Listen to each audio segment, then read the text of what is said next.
to go see Aurelia helped me out. Oh, where'd you go? To Well, France? yeah. No way. Yeah. So, what'd you guys do? Have a good time. We did. Were you there as well? Same time? No, I You went just to did New more August. She did me, like, yeah, she made Strasbourg magical. Wow. Oh, that's nice. And we did Paris and Colmar. Is it cold? Or, yeah. Oh, it's good. Because we went once around New Year's, which was beautiful. And we were just out. And I assume we're clear because the show ended, so. We did Normandy. Normandy? Oh, wow. That's really cool. We did Mont Saint Michel. Oh, nice. Students sprang this week, had a TV with no charger. Which is crazy, but beautiful. You drove around that? Yeah, we drove. Okay. I don't really keep going. Like, they don't have Oh, wow. Oh, that's very cool. Very cool. No, I've never been to Paris, but we went before kids. Yeah. I can't even imagine. Yeah, seriously. I think it was strangely to me a city though that I remember going to go to Paris after I had one of my kids. I remember seeing one kid down there, and I thought, like, maybe I just didn't notice it. You feel better? Yeah.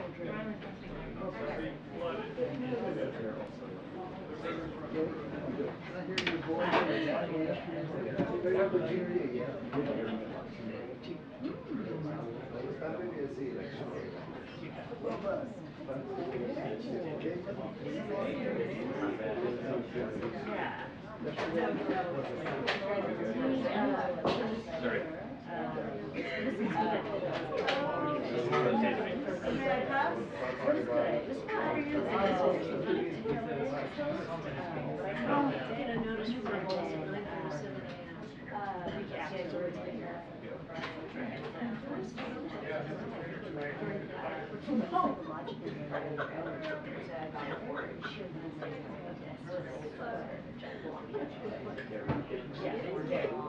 I mean, cool, like in my mind, is were you? Yeah, I mean, my kids are. Oh, that's right. I am not. No,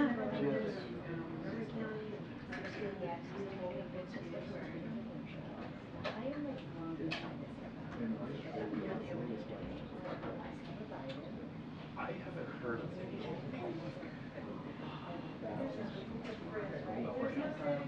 Not really. As we hear you generally, Don't go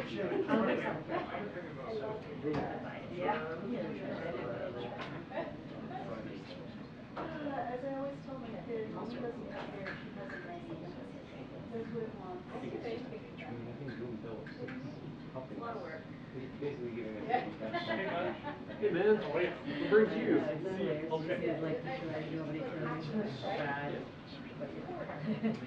Are you going? No, but I'll make it all of it.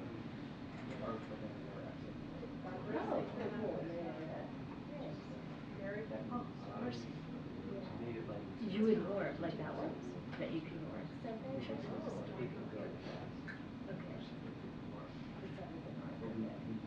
We used it. We do, okay. We still use it? Okay, I was gonna say, we used it last time. Okay, that's cool. That's very cool. No, but it's cool, it's useful, yeah. So it's not exit polling, it's alternate advance, right? So I remember, we did a whole, somebody came to It's all of the above. Okay, somebody came and did a whole thing with us. Yes. Yeah. The people who run it, it's not like we get mail in, like, every. How do you do the caucuses thing too? So this is like caucuses that happen every time. So do you guys do everybody in advance?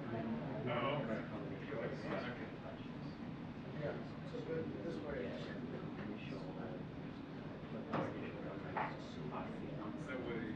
So that's when people, right, because like the caucuses occur that night. You can look at the Everyone for a caucus per se. After a caucus night? So do you guys have people after the night? We'll read just based on trend. Okay. Did you do this in 2020 as well?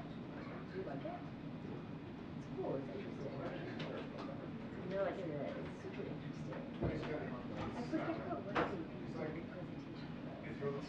People, it was also they made a very compelling pitch. I was like really intrigued. So I was doing a lot more like demographics.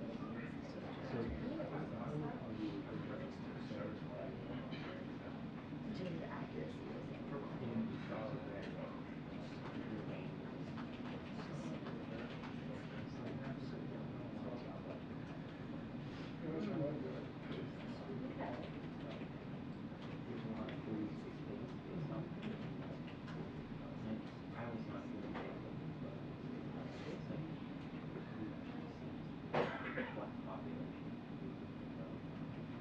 what?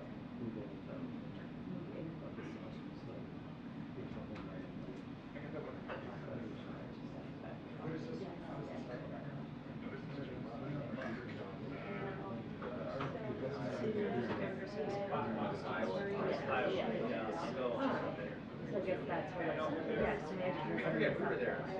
Yeah. Yeah. I was there. Between the two.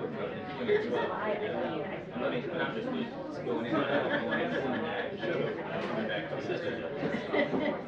I'm on like a 6 a.m. flight on Tuesday. It's the only nonstop. I'm not going nonstop over there. Transfer to 40 or something. yes.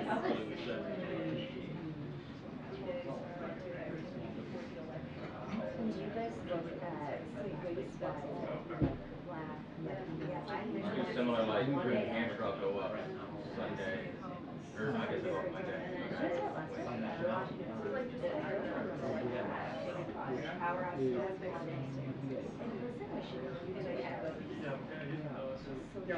And one of the countries we covered just had an election. Congo did. Congo, yeah, like the Supreme Court had to decide.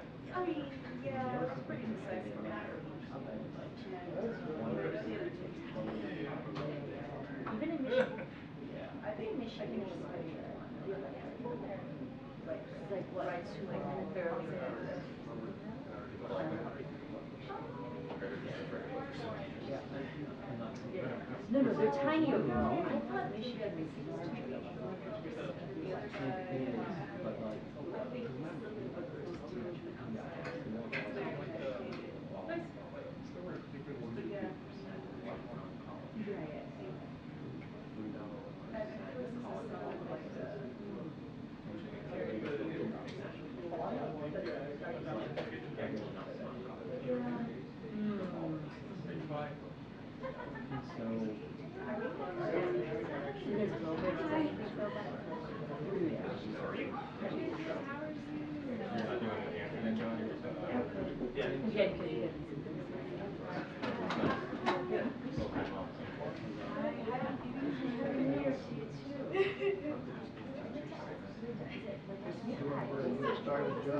Yeah, I'm just gonna get up there and answer some things.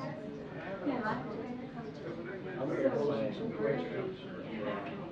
say.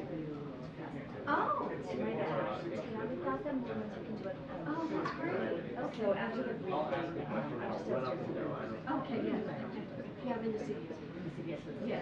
So if I just recall, I can give it to you. Yeah, yeah. So it's one of the ones you can do at home. Oh, that's great. Okay. That'll save me an extra trip. Come in and then go out again. I know. Yeah. So what's actually happening tonight? Yeah, no, I will. She haven't bought a bunch, but then she does show up and realize that like they expire in. That's really funny. Oh, that's wonderful. Yeah, I'm supposed to travel on Friday.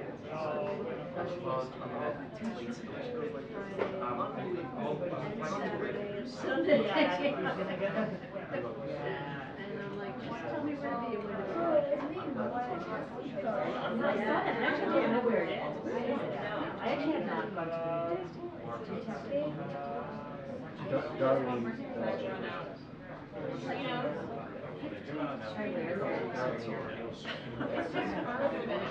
It's like further and from the day like today, it feels like you might as well be like shelling out the campaign.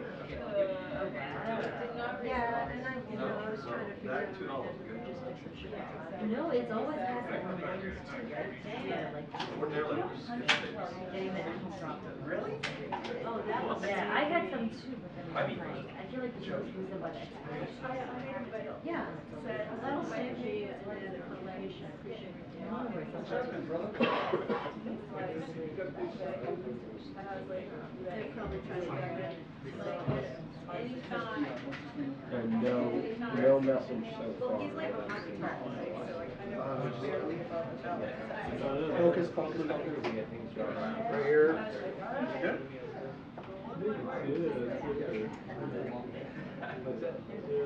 Yeah.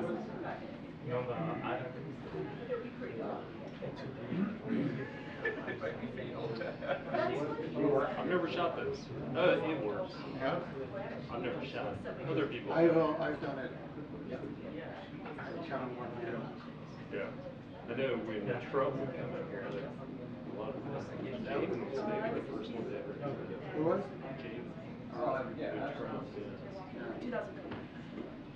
But yeah, no, I was always curious what it actually looked like back then. Good timing, like. You gotta hammer it. You gotta get it so perfect, because they're quick and everything. Really quick. Yeah. You gotta keep an ear out for. I know. I'm just like, I don't think I'll just like position myself.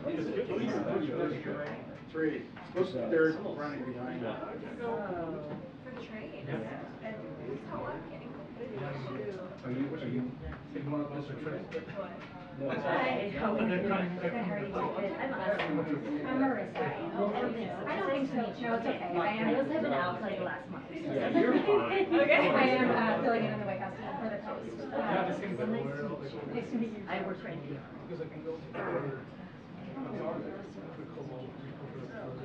Sorry.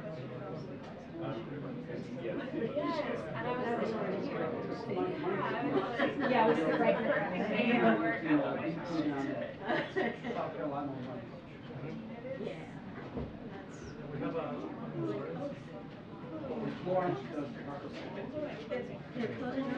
That was really happy.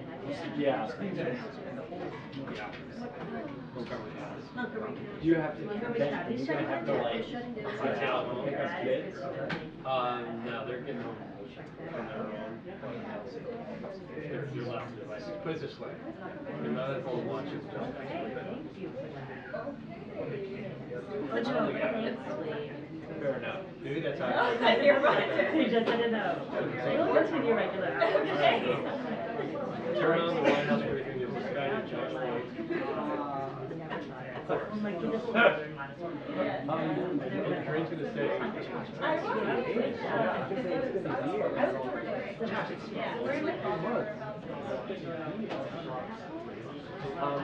So I want to know, how did your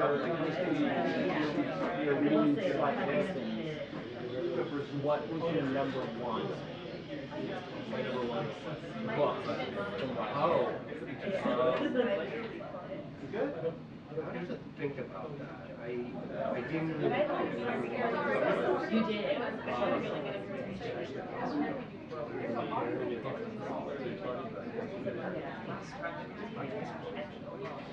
You liked it, yeah. You know, I really liked. I had never really read her books, but Elizabeth Strout. I haven't read her. I thought they were really good. I did. It was really good. Amazing. Did you read that too? I read that last year. Yeah. And I was just like, It was really well done. I think he had poetry. it was the same guy who did Shoe Dogs by Don't Think. Was that the same guy? Same guy. Oh, I like that. J.R. Moranger. And then he did Harry. He did Spare. Really? Yes. I haven't read Spare. I have other things going on. You know what I liked? You read Trust? It's really good. And right by the final where you start to figure out what's going on. Yeah, yeah. And it kind of has like a catch. If you haven't read that one, it's okay. Did you read The Wager?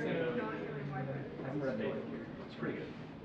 It's kind of good. It's like a generic. Okay. It's pretty good. Okay. I'll put it on. And you haven't read the Secret Harvest, right? You read the Highlight? No.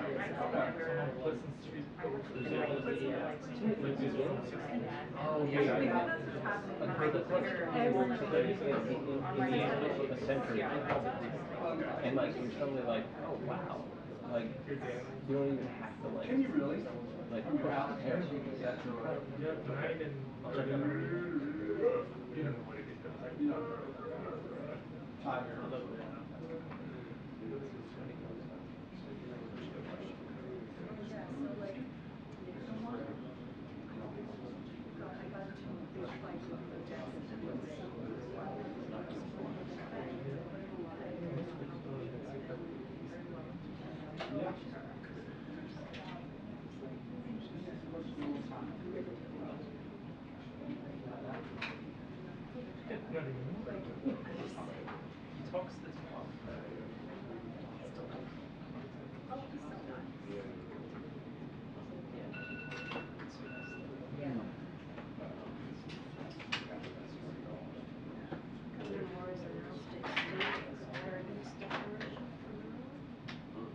You have something on your tie?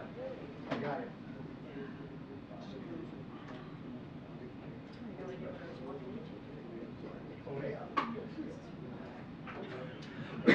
Don't tell you about the weather. I was gonna say, Call and tell me. It's already bad. We'll have coffee with sheep What's without the coffee. start, what? Yeah, that's to add insult That's to like painting, injury. that's like, give an extra pain to somebody. Yeah, that's like twisting. That's twisting. Playing the machines and unleashing machines. And not a drop of coffee in. Somebody told me one of them was gifted by God. It was, yes. Oh, yeah. Yes. So it's The first and the absolutely. This is the second one. He came, I saw Yeah. he came here when Obama was up. Yeah. And he went back, people invited him back. When he realized, you don't have a coffee machine. So you said that he could sell us coffee as well. Yes. No. And then But it's I said And we then could sell us broken and coffee replace as it. well Oh, because yeah, we yeah. are a bunch of poor people. it breaks it down. Yeah, we don't have. You know, we can't afford Do coffee. we send them a note if we need it? We should send him, we should post some pictures on it. I just tweeted, so I was Jim Crater and I took Kelly O'Donovan to under the presidentship of Kelly O'Donovan. Such a cold weather, we poor children. Sitting here, Tom Hanks machine, so because I will ask our bunch to provide it, but then we won't be able to publish any music again, you know? So I said, I am not going to do it from Starbucks, but I'm okay with Tom Hanks because I've seen his movie Forrest Gump that I nobody in Pakistan has watched more than me, so he should send me some coffee just because of that. You know?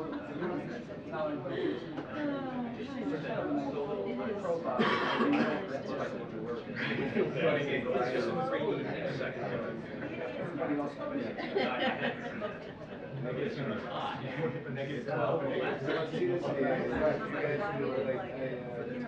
I mentioned that I could make a little more money and then remember it was me standing there for a long time. But I usually do that You can make that walk from the lobby to the car. espresso and I'm just trying to figure out how to get it to that.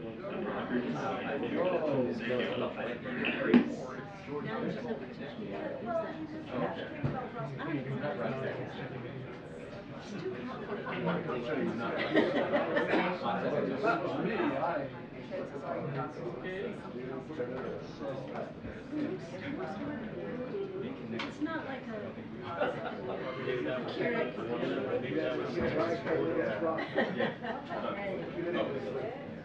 That's one of the most expensive ones. You got the relevant tools. $1 a person. Everything. You ready? I think so, man. Being lulled to sleep. Multiple ways. Yeah, that's right. Whether it's cigarette or alcohol. It's only the Wall Street journalists that are like more organized and like they have control over the Crazy one side.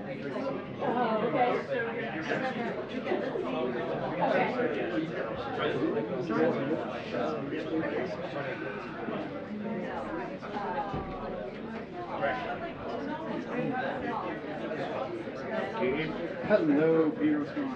Oh, nothing too much.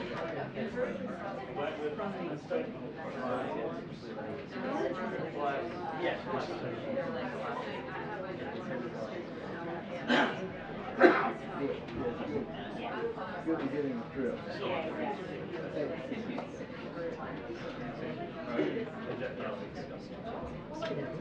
Nancy, how are you? Thank you. Happy New Year. Happy New Year.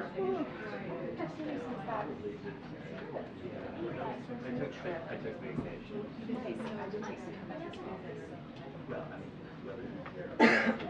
One ready for someone hour.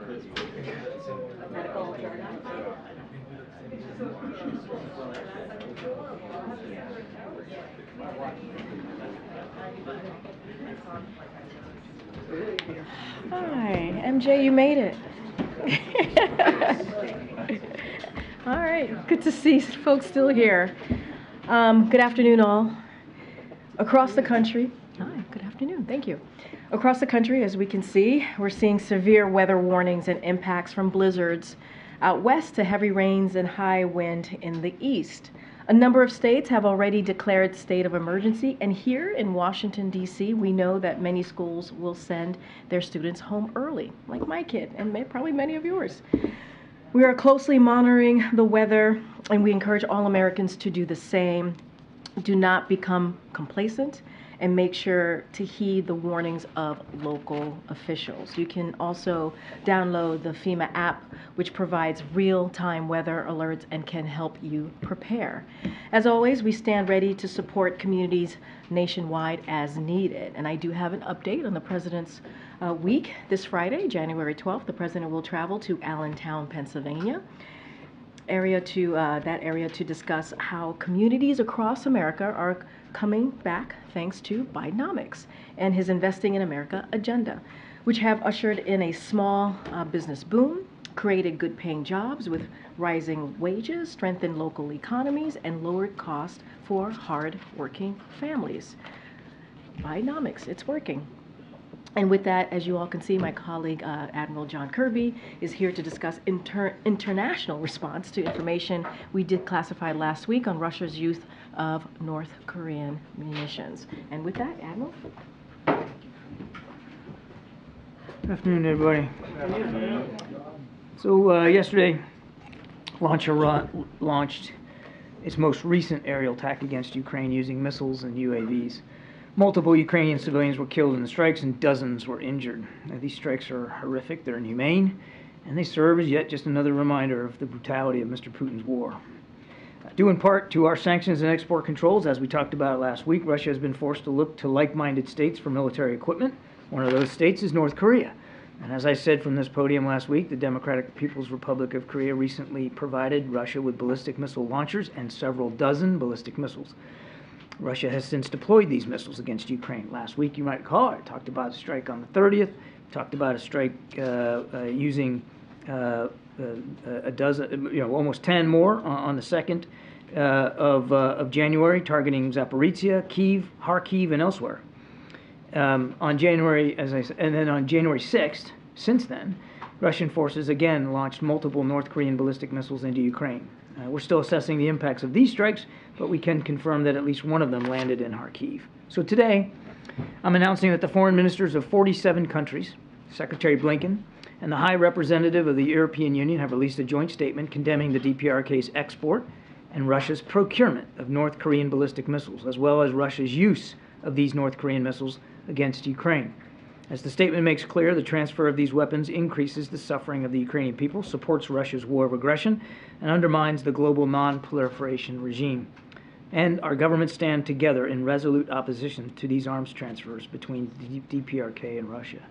Russia's transfer of ballistic missiles from the DPRK directly violates multiple UN security resolutions, and tomorrow we will raise these arms deals at the UN Security Council alongside our allies and partners and demand that Russia be held accountable for yet again violating international obligations that it signed up to. We also will continue to impose sanctions against those working to facilitate arms transfers like this and to release information exposing those arms deals. But I cannot emphasize enough any more today than I did last week that the most effective response to Russia's ongoing missile and UAV attacks is to provide Ukraine with vital air defense capabilities and other types of military equipment that it needs to defend itself, its terrain, its infrastructure, its people. To do that, we need Congress to approve our supplemental funding request for Ukraine without any further delay. Russia's looking to countries like North Korea and Iran for assistance. Ukraine needs our help. We're calling on Congress to help us meet that need and meet this moment. Thank you. Thanks, John, for doing this. On the news of the day, when did President Biden learn of the Defense Secretary's cancer diagnosis? He was informed today. Any details on what his reaction was?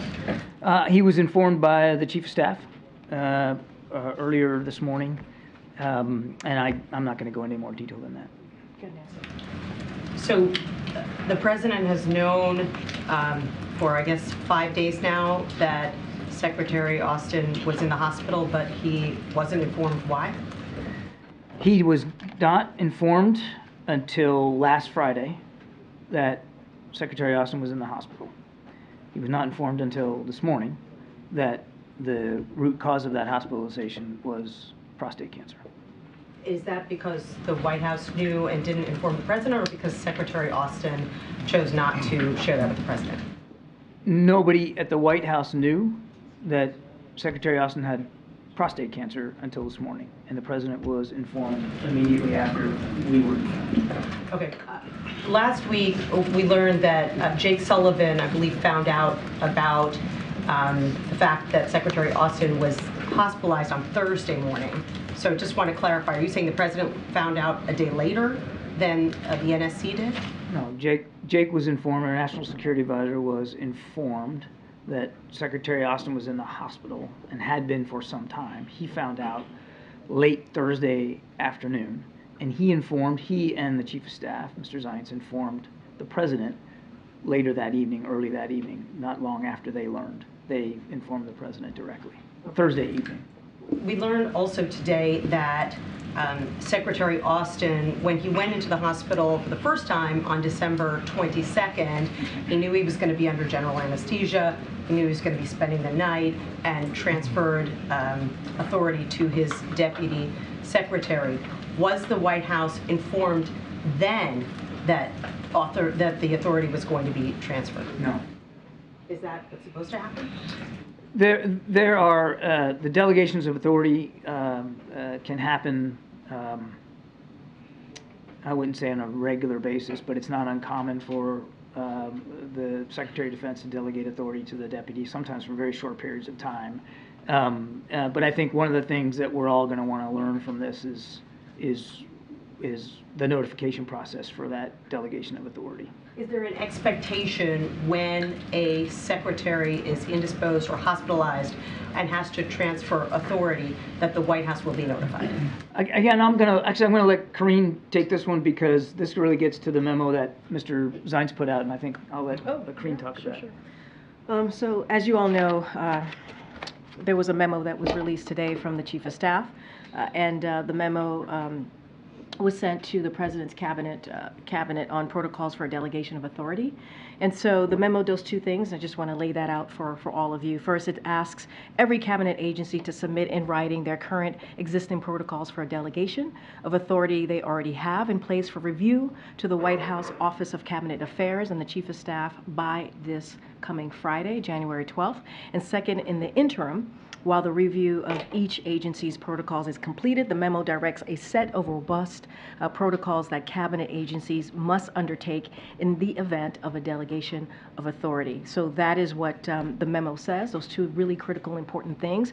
Again, this is something that we have said over the past couple of days, that the President believes that we have to have robust protocols and procedures in place, obviously, for across the cabinet, and this is what you're seeing from this memo. So finally, who does the President hold responsible for this lapse? Secretary Austin, his aides, the chairman of Joint Chiefs, who clearly knew about this the day after the Secretary was hospitalized? I will say this. I mean, Secretary Austin put out a statement, and he took full responsibility for this. So I would refer you back to the statement. And Secretary Austin was very clear, and we appreciate that he has taken responsibility for this. But I also want to say that we certainly hope that he fully recovers and also gets back to the Pentagon. So I'll leave it there. But his statement was very clear the other day. Okay. Thank you, Karine. Walter Reed said that he was diagnosed with the cancer last month. So just to confirm, the President did not know the diagnosis or that he was hospitalized? No, he did. He was informed. The President was informed, as the Admiral just stated. The President was informed today about the prostate cancer. So is there a lack of trust between the Pentagon and the White House? Why did the Secretary of Defense feel that he didn't need to inform the President immediately, the White House immediately about the diagnosis or the procedure? So look, we have complete confidence in the Secretary. That is something that we have said. The President has complete confidence in the Secretary. Obviously, there is a review that the Pentagon is doing. They announced that yesterday. They're going to take a review of how this process went, and we'll let that review process move forward. But again, the President has full confidence in the Secretary. Admiral Kirby, when you talk to your former Pentagon colleagues, what do they tell you in terms of why Austin didn't immediately inform higher level officials here? Well, again, I'd refer you to them to speak to that. But as Karine said, the Secretary's statement was very clear. He takes full responsibility for the decisions he made with respect to this procedure, and that includes the decisions about how that procedure was communicated. He takes full responsibility for that. Does that decision mean he had specifically communicated to his close staff not to more widely tell people about what his procedure is? We don't have that kind of level of granularity here. That's something that only they can speak to. And what was the President's reaction today when he found out? His first reaction is, as Karine rightly said, we all want to wish him the very best. I mean, this is sadly, this is a disease that affects many millions of American men, particularly at that stage in life. And the key is early diagnosis, early screening. I think, look, we're all going to learn a whole heck of a lot of lessons from this past week. One of the lessons I hope that everybody takes away is the value of early screening. And an entire month lapsed from early December when the diagnosis was found out until today when the President even found out. Is that a question? Yes, just triple confirming. Well, the Pentagon already talked about when the Secretary was diagnosed. It was early December. And as their statement said, in consultation with his doctors, he elected to have the procedure done later in the month to coincide with the holidays. And as Karine rightly also said, the President didn't know about the diagnosis until this morning. But his reaction is he wishes the Secretary all the best for a speedy recovery. John, did the President or the White House instruct Secretary Austin to make this disclosure today? No. Does the President plan to stick with Secretary Austin through the rest of the term? Yes. Has the President spoken with Secretary Austin since their conversation on Saturday? No. Secretary Austin, we now know, was under anesthesia on December 22nd. The White House at the time didn't know. What would have happened if there had been some national security emergency in the White House? The President had called on Secretary Austin on that day. Well, it's a hypothetical and it's speculative, but I think it's important to remember the whole idea of delegation of authority. You need to have a process for delegation of authority. No different than on a warship. You got a captain and you have a second in command, and sometimes the second in command has to take over. There's a process for that.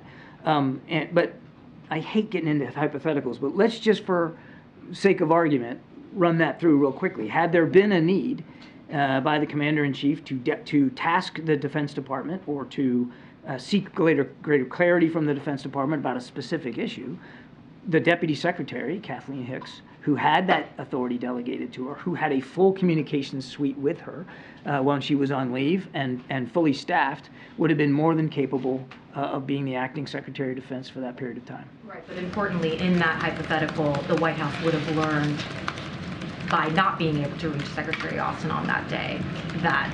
I mean, I don't know how I can prove that that's the case, but it didn't happen. But she had full authority to run the Defense Department. And just one more on this. Now that the Pentagon has shared that Secretary Austin underwent surgery for prostate cancer, does the White House and does the President believe that he should have been afforded the privacy to not share with the public what that medical procedure was? Does the President believe that the Secretary should have been afforded the privacy not to disclose the specifics of the medical treatment? The President believes and has since the beginning of the administration that transparency with the American people is really important. And he knows, being a public figure for his entire life, that as a public figure, you have an added burden to be as transparent about your personal situation as possible. Now, it doesn't mean, look, you're still an American, and it doesn't mean you don't have a right to any privacy, but as a cabinet official, as a Senate-confirmed official in the administration, everybody, when they sign up for that and raise their right hand, they know that there comes an obligation with that to be as transparent about your personal situation as you can, certainly if it affects in any way the administration of the duties that you've taken the oath to do. So does he believe that Secretary Austin should have been able to keep this specific detail private? I'm not going to get inside the President's head on that particular right to privacy on this particular issue. Number one, he's concerned about Secretary Austin full faith, trust, and confidence in his ability to lead the Defense Department. Glad he's on the mend. Hope that he gets back to work soon. Obviously, his first and foremost concern is the Secretary's health and recovery and making sure that he has the time and the space and gets the medical care that he needs to recover fully. And as Karine noted, we're already taking steps here, and they're taking steps over at the Pentagon to learn from this episode in terms of specific notification processes to make sure that it doesn't happen again. And well, to pick up on Mary's point, and also because Chief of Staff Zion sent out that memo today, the President didn't learn about this for a month after the diagnosis in early December. Just quite simply, does the President think that's acceptable? It is not optimal, Gabe. It is for a situation like this to go as long as it did without the Commander-in-Chief knowing about it or the National Security Advisor knowing about it, or frankly, other leaders at the Department of Defense. That's not the way this is supposed to happen. The President understands that, and that's why he wants the Chief of Staff to take a look at processes across the administration and agencies here, and that's why DOD is also looking at their own procedures to make sure that that doesn't happen again. The Pentagon referred to the surgery as an elective procedure. Technically, it may be, but isn't that at best misleading? As far as I know, Gabe, again, I barely got a history degree, so I'm not capable of talking about medical stuff. But as far as I know, that phrase elective medical procedure came in the statement by the two doctors at Walter Reed. That wasn't a Pentagon assessment. That was the wording chosen by the two doctors. But isn't it misleading for the Pentagon to put that forward? You'd have to talk to the Pentagon and the doctors. Gabe, I'm not a physician. The two physicians that are responsible, they use that phrase. They should speak to what that means. I'm not an expert. All right, Peter. Thank you. John, what kind of commander-in-chief is President Biden that at a time when American forces are under fire in the Middle East, he can go days without knowing that his defense secretary is in a hospital bed? Peter, there's a lot to your question, so I want you to bear with me for just a second. First of all, at no time was the ability for the United States military to defend our national security interests compromised. At no time was the Commander-in-Chief not always in command and control of our military forces around the world. And over the course of those days, we did take military action that he approved, taking out a senior militia commander in Iraq with what we call a dynamic strike, a strike that he had approved many days before, for which the theater commander had full permission to execute. We did shoot down drones and missiles in the Red Sea, our ships at sea, because he made sure they had the existing authorities and the capabilities and the training to do that. So he has been on top of these issues all the way throughout. Now, look, where your question kind of gets to is, and I've seen some of the sniping out there, you know, how effective can the process be if the secretary can be gone and we don't know about it? I think what you need to understand, and what I hope people will understand, is that the national security decision-making process does not require, in fact, should not require, cabinet-level officials being the sole people in the room making decisions on any given day. You staff these things from the middle up, and then the cabinet officials, whether it's Secretary Blinken or Secretary Austin, come together as appropriate to make the key decisions, which happened. It happened on the 1st of January. If you'll bear with me, because I think your question really gets to a bigger issue, and I'd like to just, if I could, with Karine's permission, I just want to walk you through a little bit of timeline here, because I think it's important context. So on the 31st of December, that was a Sunday, Jake Sullivan held a lengthy secure telephone conference with the Central Command Commander, General Kurilla, to discuss a bunch of issues, the situation in the Middle East, and of course there's a lot to that. The next day, on the 1st of January, President Biden convened a secure telephone conference with Mr. Sullivan, with Secretary Austin, with the Joint Chiefs Chairman, General Brown, Secretary Blinken, the DNI, the CIA director, and other members of the team. They covered developments in the Middle East. President Biden directed the NSC, Department of Defense, and the State Department to accelerate work with allies and partners on a joint statement on the Houthi attacks in the Red Sea, which was to be issued, according to the President's direction, no later than Wednesday. You saw we did that. I came to the podium and read that out. From Monday, the 1st of January, through Wednesday, the 3rd, the National Security Advisor, his deputy, Middle East Coordinator Brett McGurk, spoke repeatedly with their counterparts in multiple foreign capitals to secure the support for that joint statement. Senior NSC officials coordinated hour by hour with senior Pentagon officials who were also making phone calls and securing support from foreign partners. The President's final approval on that statement happened shortly thereafter, and as you know, it was issued on the 3rd of January. Also on the 3rd, there was a Principals Committee meeting on Haiti. And neither Secretary Austin nor General Brown attended. They were represented by deputies. That is not uncommon, that at a principals committee meeting, for whatever reason, the principal may not be able to attend. Okay, thank you for all the detail on that. But more broadly, why should we believe anything that this administration tells us about anything ever again? I think we all recognize, and I think the Pentagon has been very, very honest with themselves about the challenge to credibility by what has transpired here, and by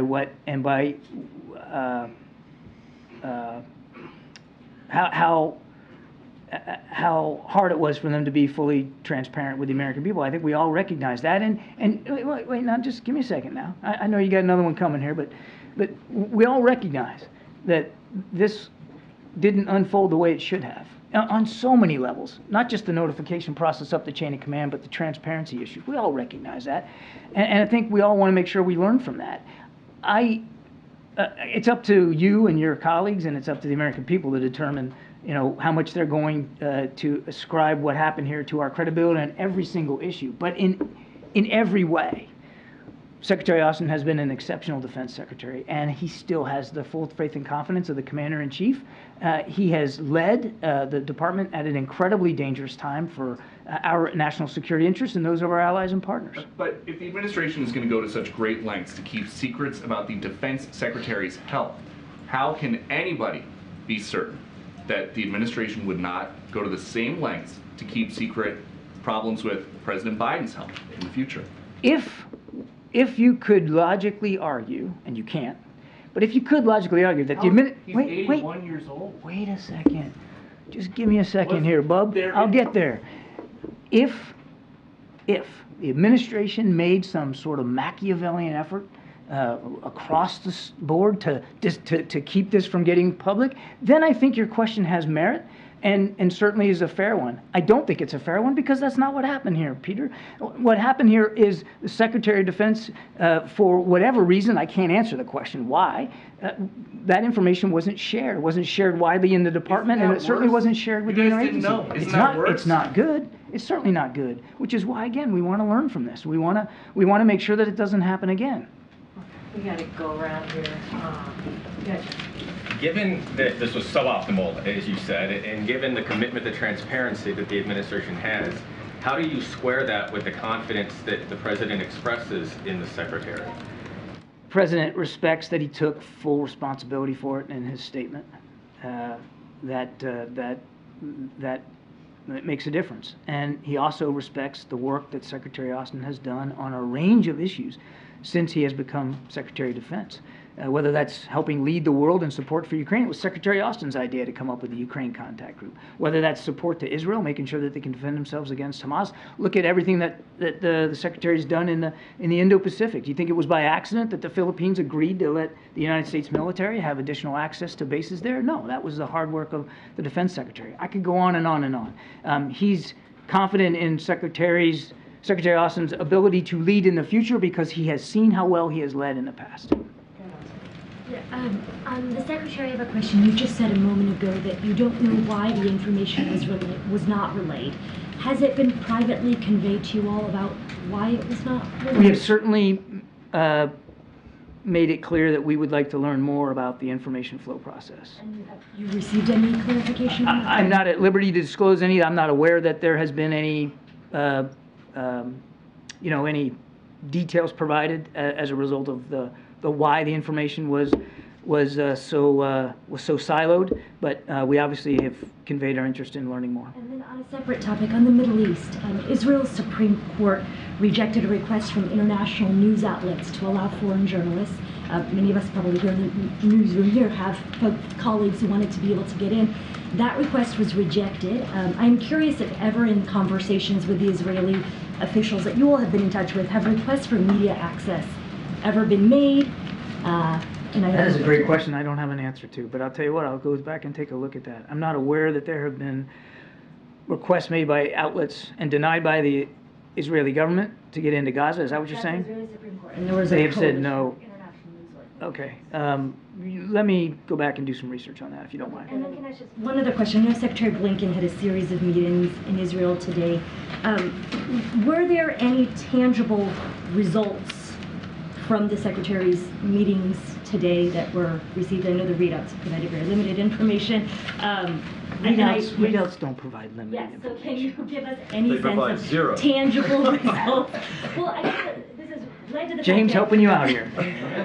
My colleagues on the ground had presented the fact that the death toll over the last 24 hours was amongst one of the most deadly days in Israel. And so given that and given the Secretary's visit, and I know civilian casualty deaths were a part of this, do you all feel like you've gotten any tangible results?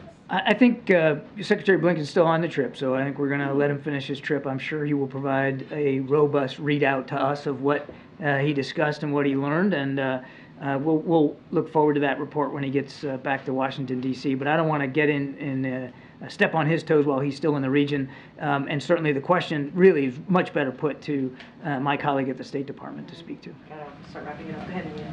Thank you so much, Sean. Starting with Israel and President Biden's words yesterday that he was quietly working with Israel. Is he signaling, with these words, is he signaling for a ceasefire? And does the administration still support Israel's position that a ceasefire can only be possible if Hamas is eliminated? Nothing's changed about our view here, that we don't support a ceasefire at this time. And there's no change to that because we don't believe that benefits anybody but Hamas right now. We do continue to support humanitarian pauses, but not a general ceasefire right now. The president wasn't signaling any change at all. In fact, he was signaling very much a very consistent view that he has had since the beginning of the conflict. Well, we've got the China question. Today, China launched a satellite over Taiwan's airspace. Yesterday, they sent 10 aircrafts, 4 ships, and 4 balloons. Some kind of weird 12 days of Christmas. What is the White House's message to China for doing this 4 days ahead of a major election in Taiwan? I think these actions raise questions in our mind about what the intent here is. You mentioned coincidental here in timing to the election. I have proof that that's what's driving it, but it sure does raise interesting questions, doesn't it, about what their intentions are, what their goals are with this activity. I'll tell you this. We believe that the democratic institutions of Taiwan need to be respected. We want to see a free and fair and transparent election, and we're willing and standing by to work with whoever the people of Taiwan elect into their government. I've got another one not about the defense secretary, if you want to take it. None of your questions have been about the defense secretary.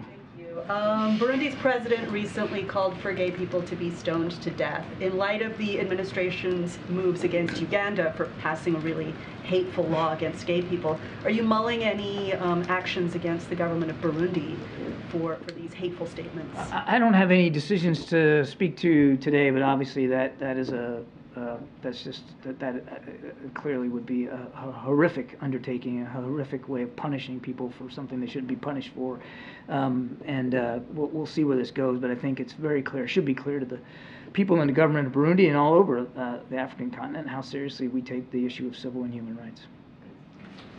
Yeah, so more than 100 journalists have been killed in Gaza by Israel. Isn't it perhaps contradictory or harmful for the U.S. that defends free speech to keep financing and giving arms to Israel when they're committing these crimes against journalists? Your question presumes that they are deliberately, maliciously going out to kill journalists, and we've seen no indication that they have done that. We continue to stand by the protection of journalists that are anywhere in the world, certainly covering conflict. Journalists and their jobs and their ability to report needs to be protected by any nation waging war, and we've been very, very consistent on that. But they're not allowing international press in Gaza. Well, as I said, I'm not aware of that report, so I'll go back and look and see what we know about that. Many of our news outlets, right? I mean, it's a number of international news outlets. I know, but I don't know when you submit a request to go somewhere. It's not like it comes through me. So I take the question. It's a fair one. Let me find out about it. Let's find out what the ground truth is here. Yeah, Peter. Come back to the December 22nd procedure that the secretary had. Did the White House, he was put under general anesthesia at that time. He was not last week. Did the White House know about that procedure, even if we didn't know what it was specifically for? Did he know at that time he was undergoing a procedure on that day? No.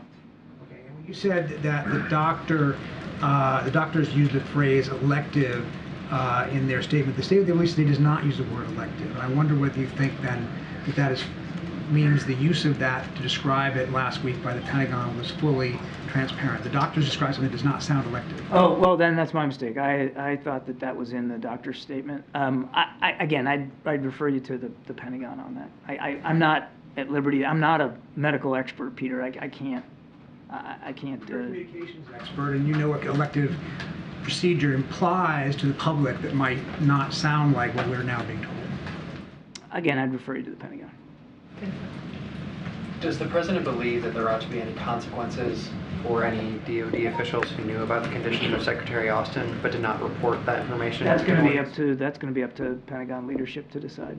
Well, what does the president believe? I mean, he's the commander-in-chief. The president believes that Secretary Austin should get the appropriate care that he needs to get better so he can get back at work at the Pentagon. He believes we ought to learn from this, both in terms of notification and about transparency to the American people. We're gonna do what we have to do. As Karine said, we're also going to take steps here at the White House to make sure that we have a good, tight alignment across the interagency about notification procedures on delegation of authorities. That's what the president wants to focus on. In terms of accountability for those who might not have shared that information with the White House, it's not their DoD, it's the taxpayers. It is the taxpayers' DoD, and it's for the Defense Department leadership to take a look at that and see what they want to do in terms of accountability. The Secretary of Defense himself took full responsibility in his statement over the weekend. I mean, he had put it on his shoulders. Thank you, sir. Okay, thank you. Just another question, because I'm not in the clear about that. By not notifying the White House on December 22 that he was going under general anesthesia, did Secretary Austin violate existing procedures, or was that in accordance with existing procedures? What happened? Like I said yesterday, I mean, there's an expectation that if a cabinet officer becomes hospitalized and for whatever reason, can't continue to perform the duties even temporarily, there's an expectation that will be notified up the chain of command to the commander-in-chief. That there's an expectation that would be passed up the chain of command. Thank you. Yeah, wrap it up, guys. Is the Pentagon reviewing the security clearance of Elon Musk after these new allegations of drug use, which would obviously violate his agreement? You'd have to talk to the Defense Department on that. On Hezbollah, Israel now says that time is running out for a diplomatic resolution with Hezbollah. Is that how the U.S. sees it, that time is running out? For Hezbollah? To reach a diplomatic resolution with them. Look, there's always time for diplomacy. And I think you've seen us work hard at that. Secretary Blinken's in the region now. Other officials here from the National Security Council have traveled over there. We believe there's always time for diplomatic resolutions. One more? We went long, guys. I don't know if there's anything else you guys have in mind, but go ahead. Thanks, Karine. President Trump's lawyers today asserted that he should be immune from prosecution. What is President Biden's opinion of the Constitution on this matter? Should presidents be immune for official actions? So look, I get why you're asking the question. I see why you're asking the question. We're going to be really careful here, given that there is an ongoing case. So not going to comment. Got to be super careful. And we don't normally comment on an ongoing legal case or make statements that could impact, right, that particular ongoing case. Also, that doesn't even involve the White House. So I'm just going to be super careful. I would have to refer you to the Department of Justice. Don't want to get into the middle of this. Sticking with former President Trump, he also said in an interview yesterday that he hopes that if there is an economic downturn, that it'll happen in the next 12 months, and I'm wondering if the White House has any reaction to that. So I'm going to be careful, as we all know, that he is a candidate in this 2024 election. So what I will say is that consumer sentiment, as you all know from the data that came out at the end of last year, is surging and inflation is falling. And I think that matters. And all the more reason that we continue to make sure that Bidenomics, continue to move forward Bidenomics. And we've seen how historically the success of the economic growth that we've seen. When you think about the 14 million jobs, unemployment is at under 4%. Obviously, there's wages are up, right, which is incredibly important. And so look, one of the things I will say is that the cost reduction momentum over the volatility, right, if you think about Maganomics, which economists warn would worsen inflation with tax giveaways to rich special interests. Another thing I would say is that, look, when it comes to a commander-in-chief's duty, they're not supposed to wish an economic downturn. They're supposed to make sure that we put the American people first. That is what a commander-in-chief is supposed to do. They're not supposed to hope that American families suffer. That's not what a commander-in-chief is supposed to do. They're supposed to put forward an economic plan that helps all Americans. And so, it is clearly unacceptable and shameful, and what Republicans officials should hope for, they should hope for that we continue the economic progress that this president has made. And then just one more clarification on Secretary Austin. So when Jake Sullivan was informed on Thursday, who informed him? It was Jake Sullivan, and the Chief of Staff informed the president. Are you asking who informed? I'm asking who from the Pentagon told Jake Sullivan? Oh, I don't have that. I don't have the timeline or the name of the individuals that may have informed Jake Sullivan. What I can tell you is Jake Sullivan was informed by the Pentagon last Thursday, and from there they were able to inform the president. They, meaning the Chief of Staff and the National Security Advisor, informed the president. I don't have who actually told the National Security Advisor. And did whoever at the Pentagon informed Jake Sullivan tell him at that time that they regretted the delay or give any explanation for the delay? I get the question. I just don't have specifics on what was actually communicated in that conversation. What I can tell you is that's when National Security Advisor Jake Sullivan was certainly informed about Secretary Austin's hospitalization, but I just don't have anything further on specifics of that conversation. I can also share with you, as we've had many times, is that the president was informed thereafter. Has Secretary Austin apologized to the president? I don't have any specifics into their conversation. All I can, as you know, as we've let all of you know, that they had a conversation on Saturday, the president and the secretary. I just don't have any details into what was discussed specifically. The president, as I said moments ago at the top of this briefing, the president obviously wishes the secretary well and hopes he has a speedy recovery and wants to see him back, obviously back at the Pentagon. Any reaction to Michelle Obama saying in an interview that she's terrified about the potential results of the election? Look, I want to be careful. Again, we're talking about upcoming election this year, so don't want to comment on that. Obviously, we're going to let the former First Lady speak for herself. What I can tell you is that she obviously supports the agenda, this president's agenda, President Biden's agenda, and how we're moving forward in making sure that we have an economy that works for all, and moving forward certainly on implementing some of these important key historic legislation that the president was able to pass. But I'm not going to comment specifically on what she stated. Good, Steve. How close are you to a border security deal? So as I stated yesterday, when we were on Air Force One headed to South Carolina, look, the president continues to believe that we need to get to a bipartisan agreement to really deal with the border security issue. There has been a productive conversation on the Senate side, Republicans and Democrats, so we are hopeful. This is a president that is optimistic, as you know. We are hopeful that we will get to a bipartisan agreement. I know one of the negotiators, as I stated yesterday, said that would be likely to have some text this week. And so, look, this is a negotiation process. It is a bipartisan one. We appreciate that conversation. The president understands what is happening at the border is something that's been happening for decades, and we need to address it, which is why, again, why he put the first piece of legislation when he walked into the administration was to be on a comprehensive immigration and to deal with that issue. Has the president been getting briefed on the Alaska Airlines? So I want to. No, I know exactly what you're talking about. So first of all, we are glad to have seen that we're relieved that all passengers and crew are safe. The FAA's priority is always keeping Americans safe. That is most important.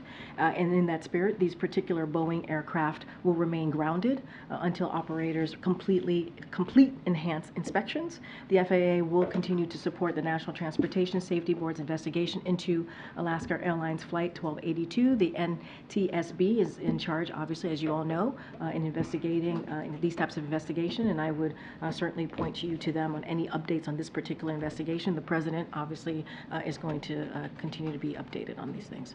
Does the White House primarily see this as a Boeing issue or an FAA issue?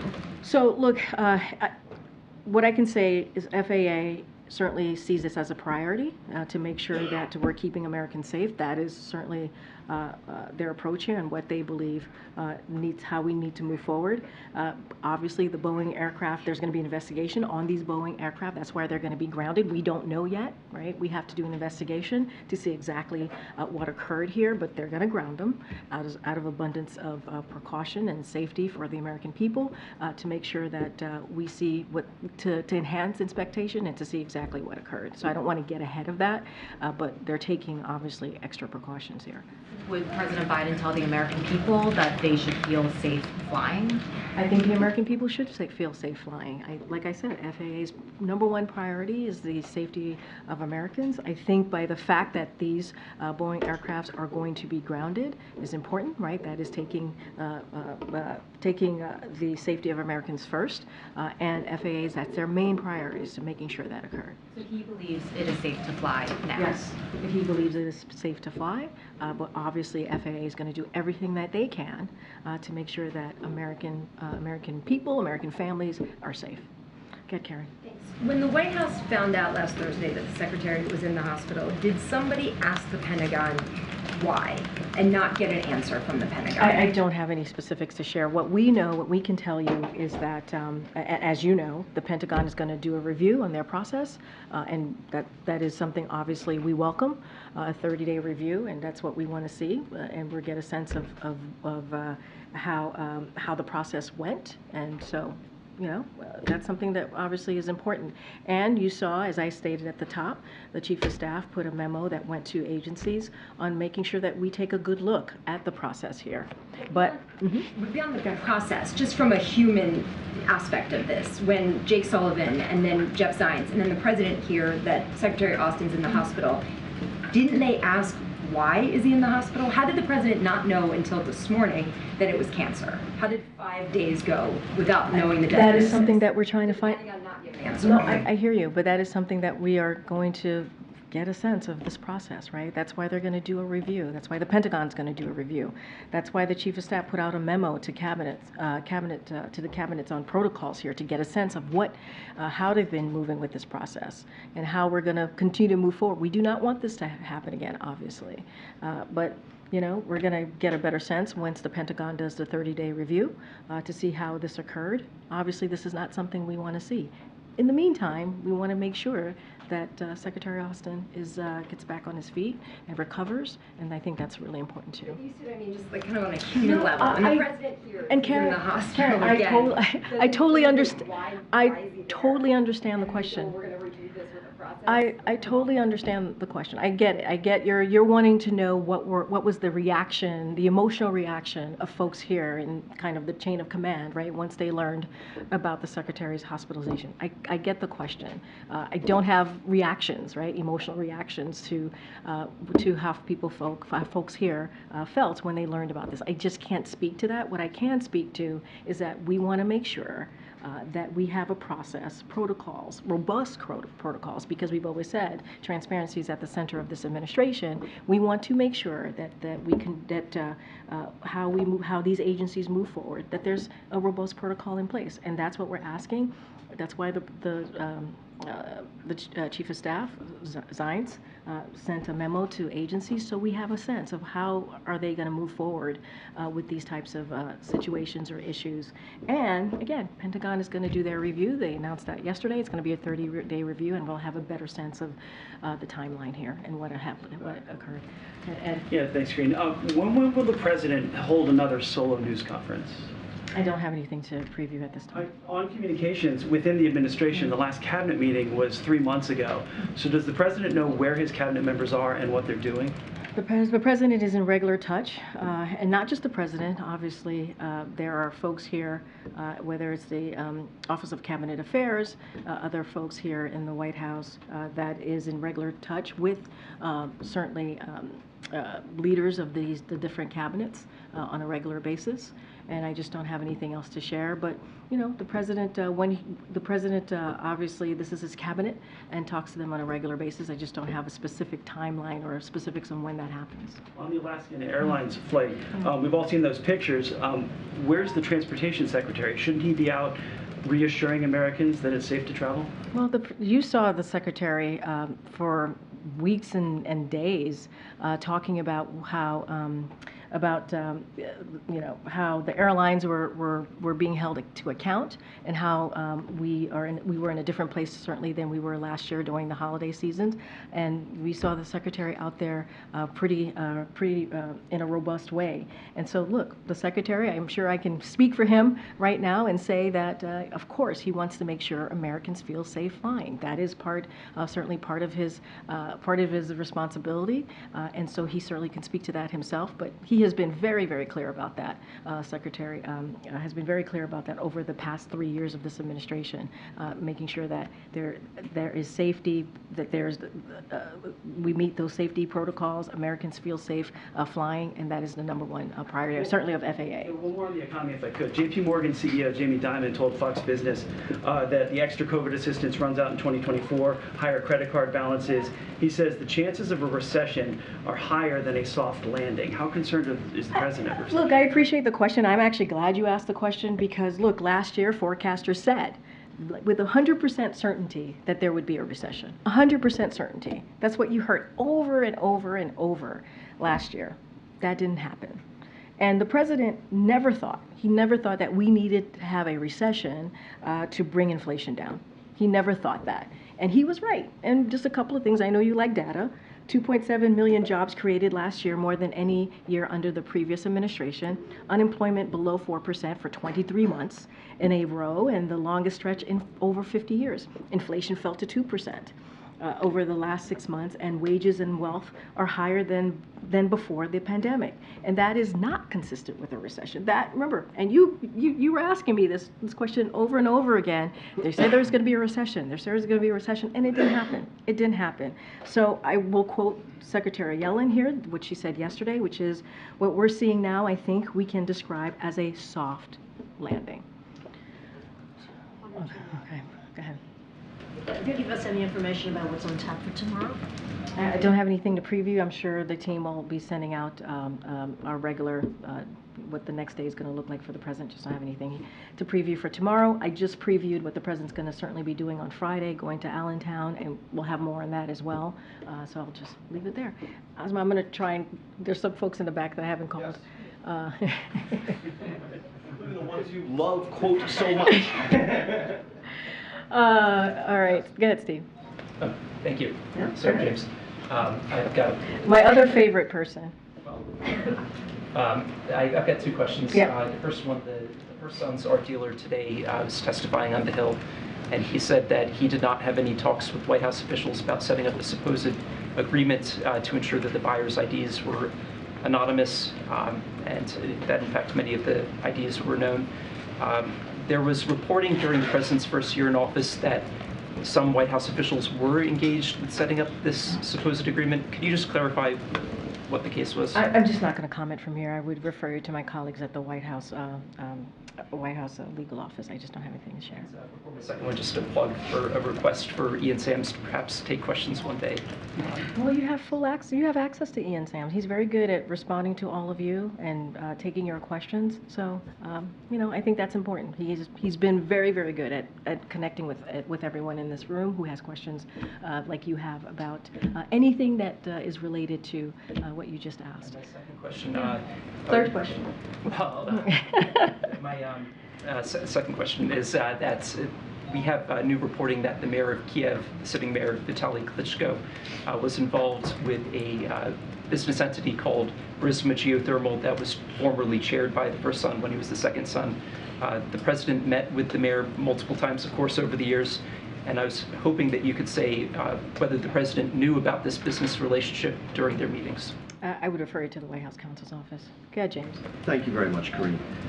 With respect to the incident involving Secretary Austin, from your statements and those of Admiral Kirby, we learned today that President Biden expresses full faith and confidence in this cabinet officer, even though neither the president nor anyone else on his staff yet knows why Secretary Austin violated the existing rules and withheld this information. Is it the posture of the president that Secretary Austin's motivation is irrelevant to the president's estimation of him in this incident? What I will say is, and we have said this many times, is that Secretary Austin put out a statement taking full responsibility of what has unfolded over the last couple of days, and the president appreciates that.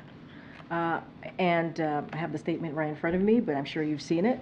And one of the things that's in here, he said, is I also understand the media concerns about transparency. And I recognize I could have done a better job ensuring the public was appropriately informed.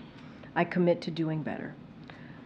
But it is important to say this is my medical procedure, and I take full responsibility for my decisions about disclosure. So, Secretary took full responsibility. I think that is important to note. We appreciate that he's taken full responsibility. And one of the things that I've stated multiple times at this podium in the past couple of minutes is that the Pentagon is going to do a full review. We're going to let that review happen. It's going to take about 30 days, as they stated in their memo. And also we're going to take extra steps here, as we've stated with the memo, as I've stated with the memo that the Chief of Staff sent out to agencies. Just to follow on this before I pose an unrelated second question, the motivations on the part of the Secretary for doing this are unknown to the President. And you're telling us there's going to be a 30-day review, et cetera. Shouldn't the expression of full faith and confidence in this cabinet officer await the results of that investigation and also Isn't it a key piece of information for the president to know why Secretary Austin did this before he expresses full faith and confidence in I it? think one of the things that's so important, and we don't see this enough in today's world, is for someone to take responsibility. Is for someone to actually say, I made a mistake and I take full responsibility. And I think that's important here. I'm not going to speak to that. I'm going to speak to the action of taking responsibility here, and I think that's important. And the president appreciates that. And the admiral laid out some of the things or actions and that the secretary has taken over the last 2 years that has been very helpful and that has really played into his leadership as Secretary of the Defense. And so he has done a really a stellar job in that position. The president appreciates the job that he's done, and he's taken responsibility, and I think that's important here as well.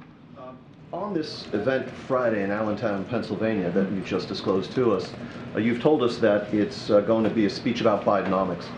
How ought the so-called ordinary American at home to distinguish between official events and political events in this season? I've done this long enough to know that the president's remarks in Allentown on Friday are going to sound an awful lot like a campaign appearance. So what distinguishes an official event from a campaign event at this point? I mean, we've been very clear. When there's been a campaign event, I've said it's a campaign event, and you have to go to the campaign, right, to get information. And usually a campaign event comes from the campaign. And so that's very clear. That is very clear. And so I don't know how else we could be more clearer than that. And we'll have more on what Friday will look like, and we will certainly share that with all of you. And we've been clear. Campaign event comes from the campaign. They lead those events. They speak to those events. And we have been very careful to let that live with the campaign. But the answer you've given me suggests that the same event can transpire with exactly the same words and actions. Hang on, twice in a row, identically. But if one is organized by the White House, it's an official event, and if one is organized by the campaign, that's a campaign event. So I want to be very clear here. What we're doing has been done by other presidents. It really, when there's a re-election for a president, there tends to be a campaign event and there tends to be an official event. That is not unusual. The way that we have moved forward with this process over the last couple of weeks, right, as we're in 2024, we're not doing anything different. We're not doing anything new. This is a protocol that has been existing for some time. So I'm just not going to get into go down a rabbit hole with you. We're not doing anything different. We're being very clear and following the protocol. I'm going to move around. I'm being pulled here, but go ahead. Tomorrow, House Republicans plan to hold an impeachment hearing against Mayorkas. What's the White House response to that? Look, I've spoken to this many times, and I've said before, the House Republicans are playing political games instead of doing their jobs. That's what they're doing. And it's really shameful. It's really shameful that this is how they choose to what they choose to focus on. Truly. What the American people want to see is Congress to deliver, and House Republicans continue to do these political stunts, and they want to play political games. And so it is shameful. What we want to see, what Americans want to see, is real results to the issues that American people have across the country. And any more details you can provide on the sticking points right now in the border talks? Parole has been mentioned by negotiators. No, I totally get the question. Not going to get ahead of the negotiators. I'm going to let them have those conversations. Obviously, if I say anything, then I'm stepping into their process, and we don't want to do that. It is what we have said is we believe that process is headed in the right direction, and we appreciate that both Republicans and Democrats are coming together and trying to find a solution to what we see at the border. And the president has always said we need to see a bipartisan agreement on an issue that has existed for decades. Thanks, everybody. We'll be back tomorrow. Thanks, everybody. Thank you.